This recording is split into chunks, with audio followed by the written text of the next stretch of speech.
Next technique is an introduction to straight ankle locks.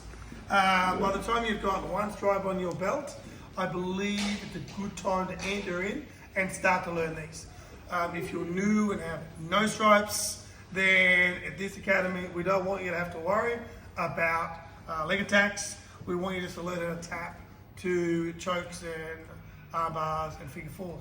But after you've been here and got your first stripe after a while, it's important to understand some of the fundamentals of attacking a straight ankle lock. So I try to explain it like I'm guillotining the foot. You just did a guillotine on the neck, now you're doing a guillotine on the ankle. So my right hand goes all the way around, my right hand, my left hand grabbing the right, elbow in nice and tight. So I'm guillotining that foot nice and tight. Left foot is under the butt, right foot on the hip, and I want you to start by keeping your toes on the hip. For me, initially I teach you go back, back, back, knees together, and he's gonna tap, there it is. Once again, like our arm bars, what have I got? I'm attached to the torso, I've got my knees nice and tight, I've got the end of the lever.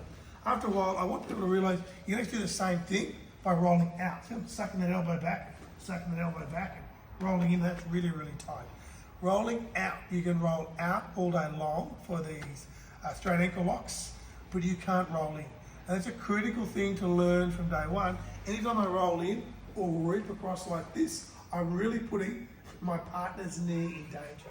So looking at all this again, what am I asking you to do? Make sure you get attached to the torso. Make sure you think about guillotining the end of the lever, guillotining the foot, a straight ankle lock, knees together. You can go straight back and put it on, and then roll off to the side and learn the skill of sucking that elbow back and hiding that elbow, and it's coming on.